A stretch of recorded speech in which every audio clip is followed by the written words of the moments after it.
Hello, all you coin collectors out there, and welcome to DC Coin World International Coin Channel. Today, we're going to take a look at some 1950 United States pennies. And as many of you know, probably, there were a couple different mints that made these pennies in 1950. The Philadelphia Mint, which would have no mint mark, the San Francisco Mint, which would have an S mint mark, and let's see if we can find a Denver Mint in here somewhere, and the Denver Mint would have a D Mint mark. So let's see if we can just find one. We have this whole stack of these, and we'll go through and kind of go, there's a Denver Mint mark there. So there's the D, there's the plain, and then there is the S Mint mark. And when we look through these, we'll just go through them all individually and separate them out.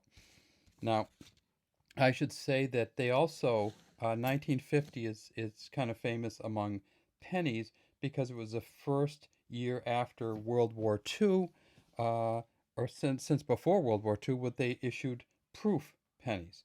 Now, a proof penny from 1950, because they only made about 51,000 plus of them, is very valuable.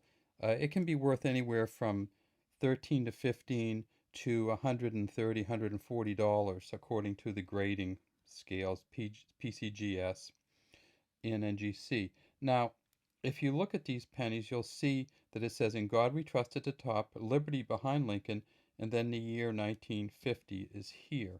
There is also, if you get way down in here, there is a VDB, but most of these pennies you're not going to be able to see it.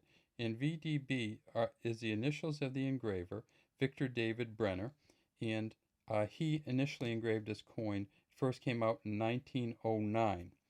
So 1950, these were, of course, the post-World War II pennies, but we were just getting into the Korean War was on its way. E pluribus unum at the top, 1 cent in the middle, United States of America here, and 2 ears of wheat. And these have a smooth edge. So that's our 1950 Philadelphia Mint, would have no mint mark on it. And the proof coins were also made at Philadelphia, and they would have no mint mark on them. But this isn't clearly a proof coin, it's just a regular issue coin. There's another 1950, and that one you can see it even a little bit better. And if we look at that, we see that, let's see if we can tip this up. We're not going to be able to see. There it is right there, the VDB, Victor David Brenner, right there underneath this. So there's another 1950 Philly. Here's a 1950 from Denver, it has a slash across it. The Philadelphia Mint in 1950, they made 272, almost 273 million.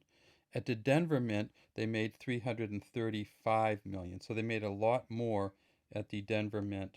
This one's actually got some kind of attachment on it. We'll get that off if we can. Sometimes these pennies like attract stuff to them, and get that off. So there's the Denver, there's the Philly. Let's see what the next one is. There's another Philly, another Philly. You should get more if you go through these of the Denver Mint, because they made about 50 or 60 million more, but you don't necessarily see that. And then here's an S here, and we see that S way down in there, and that is for the San Francisco Mint. The San Francisco Mint in 1950 made 118.5 million of them, so these are very collectible. They're probably worth 25 cents each in this condition, maybe a little bit more because they're a lot harder to get. There's another 1950 plain. Here's another 1950 S. Okay, so we got a couple S's, and see that S is really stylized for the San Francisco Mint.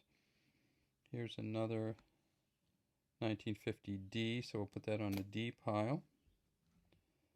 And just go through the last two of them. There's another S. And this last one is another S. Okay, so we probably have a few extra S's just because in this group, because that's what a coin dealer would save. They're worth a little bit more. So when we got these from given to us, they probably had some extra S's in them just because those are a little bit more collectible. The S's still aren't worth much. They're worth probably 50 cents or so in this condition. The D's are worth maybe 25, and the 18 to 25 cents, and the just the plain ones are worth, the Philadelphia ones are worth probably 18 to 25 cents. If you get any of these in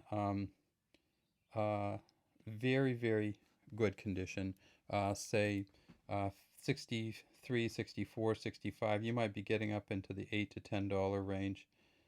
65, you might be getting up into the $20 range on some of them, but these are not in that kind of condition. All right. Well, that's all we have today from the DC Coin World International Coin Channel. Oh, I should say these are made of bronze, which is 95% copper, 5% tin, and zinc. They are 3.11 grams in weight, 19 millimeters in diameter, and 1.4 millimeters in thickness. And the reason I'm saying that is because people have been saying, look, you got to say what the circumference is and everything for all of these. You can easily look it up on a site like Numista, but we'll try to say it if we can in the future videos. All right, have a great day from DC Coin World International Coin Channel.